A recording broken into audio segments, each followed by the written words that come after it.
কি গো বউ, কোথায় গেলে? জলদি করে দুটো খাবার নিয়ে এসো তো। সেই সকালবেলা তো না খেয়ে জমিতে কাজ করতে চলে গেছি। এখন যে খিদের জ্বালায় পেটের ভেতরে ছুঁচো দৌড়াচ্ছে।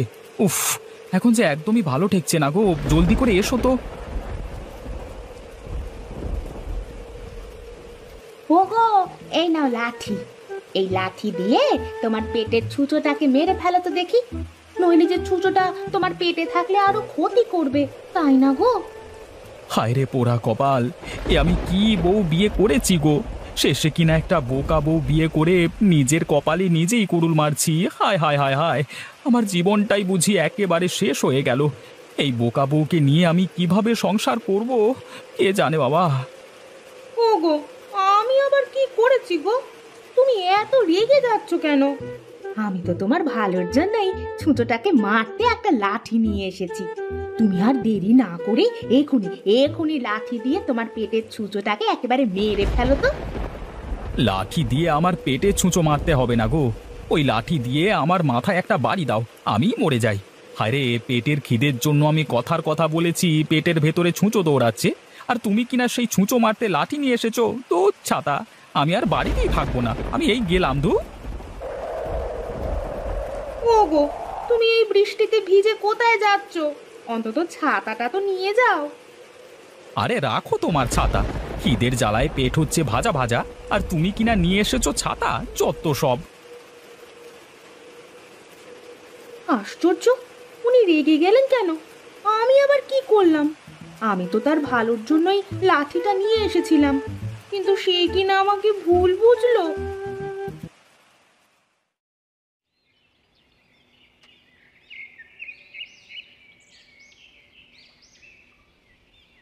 আরে রতন দাদা, তুমি না একটু আগেই বাড়িতে খাবার খাবার জন্য গেলে, আবার এখনই চলে আসলে যে?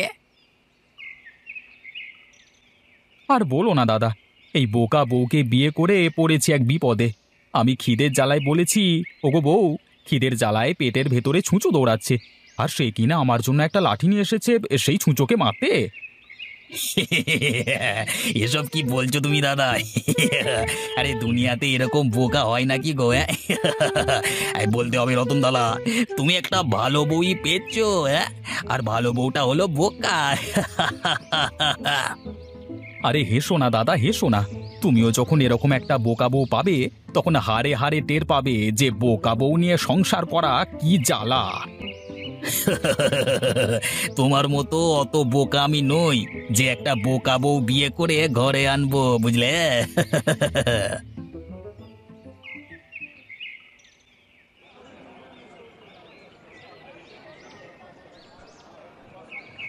আগে দাদা, আমাকে বড় দেখে একটা রুই মাছ দাও তো। আহা, অনেকদিন পর রুই মাছ খাওয়ার জন্য মনটা ছুটে গেছে। আহা, আজ পেট ভরে রুই মাছ দিয়ে ভাত খাবো।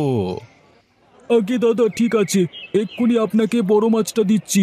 তবে বড়টা হলো 10 টাকা আর ছোটটা হলো 2 টাকা দাম।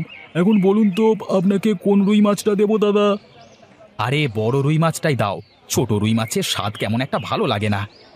আচ্ছা দাদা, ঠিক আছে, আপনাকে এখনই বড় রুই মাছ দিচ্ছি।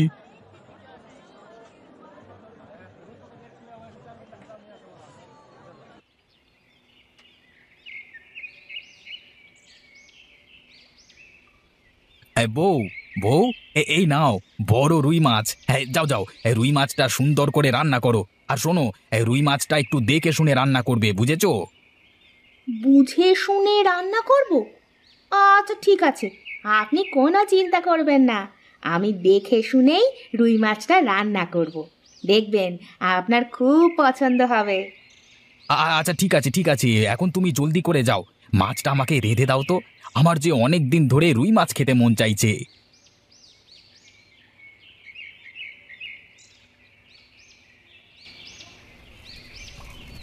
ও মা, দেখো দেখি, আমি একদমই ভুলে গেছি। আমাকে যে উনি মাছ দেখে শুনে রান্না করতে বলেছিলেন, আর আমি কি না না দেখেই মাছ রান্না করছি। না না, এখন আমি সারাটা সময় মাছ দেখে শুনে রাখবো। দেখে শুনে মাছ রান্না করতে তিনি আমাকে বলেছেন। আরে অনেকক্ষণ তো হয়ে গেল মাছের দিকে তাকিয়েই আছি, এবার বুঝি মাছ দেখে শুনে রান্না হয়েছে। এখন যাই, ওনাকে মাছগুলো খেতে দিয়ে আসি। আজ উনি নিশ্চয়ই অনেক খুশি হবেন। ওগো, এই নাও তোমার বড় রুই মাছ। আমি কিন্তু আজ মাছের তরকারি দেখে শুনেই রেঁধেছি। এখন তুমি খেয়ে দেখো তো কেমন হয়েছে।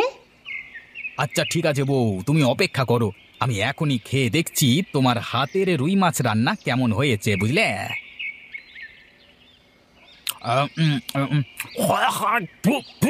এ কি, এ তুমি এসব কি রান্না করেছো? হ্যাঁ, এগুলো কি মানুষে খায়? হ্যাঁ, কেন গো, কি হয়েছে? মাছ রান্না বুঝি ভালো হয়নি, তাই না? এটাকে তোমার মাছ রান্না বলে? ছি ছি ছি ছি, তোমাকে আমি কিভাবে মাছ রান্না করতে বলেছি আর তুমি কিভাবে রান্না করে দিয়েছো? হ্যাঁ, এটা তো মাছ রান্না করোনি, শুধু মাছ সেদ্ধ করে নিয়ে এসেছো। ও মা, তুমি তো বললে এভাবে রান্না করতে। আমি তো শুধু তোমার কথা মতোই রান্না করেছি গো। আরে আমি তোমাকে কিভাবে রান্না করতে বলেছি? আরে আমি কি তোমাকে বলেছি নুন তেল ছাড়াই শুধু মাছ সেদ্ধ করে নিয়ে এসো? কেন, তুমি তো বললে আমাকে দেখে শুনে মাছটা যেন রান্না করি। আর আমি তো তোমার কথা মতো চুলোয় মাছ বসিয়ে দিয়ে সারাক্ষণ দেখে শুনে রান্না করলাম। এখন যদি মজা না হয় তাহলে কি আমার দোষ বলো তো? ঘাট হয়েছে আমার, তোমাকে মাছ রান্না করতে বলাই আমার বেশ ঘাট হয়েছে গো, যত সব। এই শোনো, তুমি আজই তোমার বাপের বাড়ি চলে যাও। আমি তোমাকে এই বাড়িতে আর একটা দিনও রাখবো না। তুমি যাও এখান থেকে, যাও।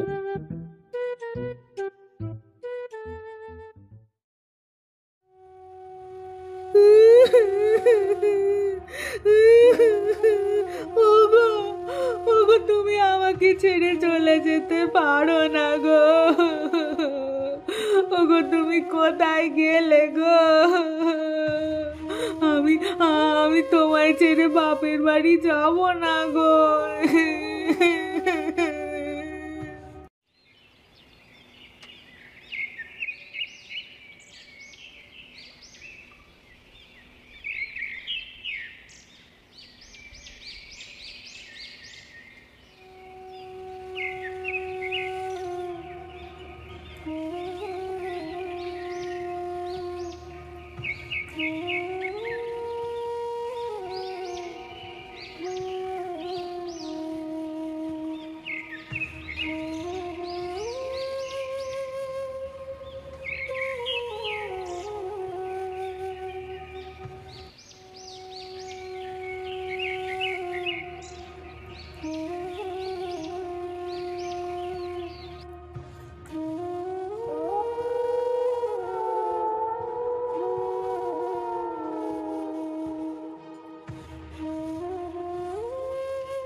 কি গো রতন দাদা, আজকাল তোমার আবার কি হলো গো?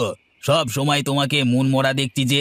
তা কি হয়েছে আমাদের বলবে তো, নাকি এভাবেই মন খারাপ করে বসে থাকবে? হ্যাঁ, আর বলো না মদনদা, বউকে ছাড়া যে একদমই ভালো লাগছে না। আজ কতদিন হয়ে গেল বউটাকে দেখছি না, তাই আমার মন খারাপ গো। সে যাই বলো রতনদা, তোমার বউটা বোকা আছে বলেই তুমি ভালো আছো, নইলে যে তোমার সংসারে কি হতো সেটা আর নাই বা বলি।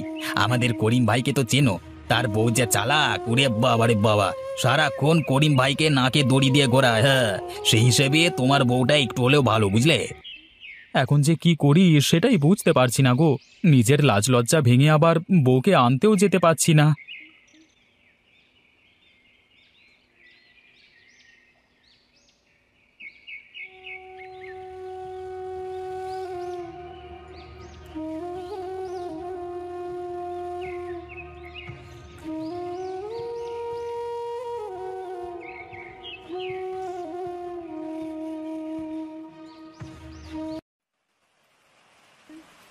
এই যা, বৃষ্টি যে শুরু হয়ে গেল। এখন এই বৃষ্টির দিনে তো আর মাছ ভাত ভালো লাগবে না। যদি একটু গরুর মাংস কষা হতো, আহা, পেট ভরে ভাত খেতে পারতাম। আজকে আজকে বউটা যদি বাড়িতে থাকতো তাহলে ওকে দিয়ে একটু মাংস রান্না করাতে পারতাম, কিন্তু ওকে তো আমি বকাঝকা করে বাপের বাড়িতে রেখে এসেছি। এখন আবার ওকে আনতে যাব না, এই বউকে ছাড়া যে আমার একদমই ভালো লাগছে না। যাই যাই, ছাতাটা মাথায় দিয়ে বউকে নিয়ে আসি গে।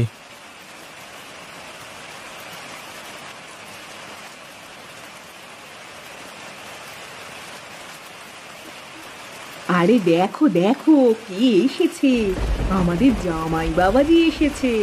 ওরে কোথায় গেলি? জামাইকে ঘরে নিয়ে আয়, বৃষ্টিতে ভিজে তো একাকার হয়ে গেছে।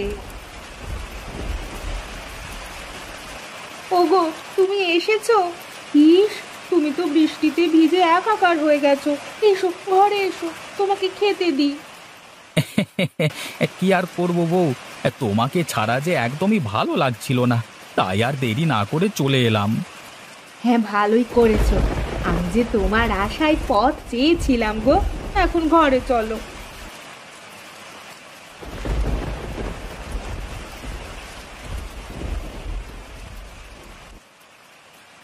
আহা, কি স্বাদ! বলতেই হবে, আজকের মাংস রান্নাটা খুবই ভালো হয়েছে গো। খাও বাবা খাও, আরো পেট ভরে খাও। আজ বৃষ্টি নেমেছে বলেই তোমার বউ মাংস রান্না করতে বলেছে। বলতে হবে মা, আপনার মেয়ের মাথায় বুদ্ধি আছে, নইলে কি আর আমি এ সময় এসে মাংস ভাত খেতে পারতাম? আহা, আজকে মাংস রান্নাটা যা হয়েছে না, ইস, ইচ্ছে করছে সব খেয়ে ফেলি। ওগো তুমি পেট ভরে খাও। আহা, তুমি কথা বলো না তো। তা মা, এরকম মজার মাংস রান্নাটা আপনার মেয়েকে একটু শিখিয়ে দিলে হয় না? মানে এরকম রান্না তো আর সব সময় এখানে এসে খেতে পারবো না, তাই বললাম আর কি, মানে মানে। আরে কি সব বলছো বাবা, তোমার যখন মন চাইবে তুমি তখনই চলে আসবে, বুঝলে? আর শোনো, আজকের এই মাংসটা আমি রান্না করিনি, এটা তোমার বউ নিজে নিজে করেছে। হ্যাঁ। কি কি বললেন মা? আমার বউ? ও বউ, তুমি তুমি সত্যি করে বলো না, এই মাংস রান্নাটা তুমি করেছো? আমার যে বিশ্বাস হচ্ছে না গো। কিন্তু কিভাবে কিভাবে তুমি এত মজার রান্না রেঁধেছো? আমার মেয়েকে একা একা রান্না করতে দিলেই ও অনেক ভালো রান্না করে, আর যদি আমরা কিছু একটা শিখিয়ে দিই তাহলেই উল্টো পাল্টা করে ফেলে। ও বউ, আজ থেকে তুমি তোমার মন মতো রান্না করবে, আমি কখনোই তোমাকে রান্না করবার জন্য কিছু বলবো না। আজকে আজকে তোমার হাতের মাংস রান্না খেয়ে আমার যে মন প্রাণ সব জুড়িয়ে গেছে গো। এই চলো চলো চলো চলো বউ, আমরা আজই বাড়ি ফিরে যাই। এরপরে এই বৃষ্টিতে তোমার হাতের মাংস রান্না দিয়ে পেট ভরে ভাত খাবো।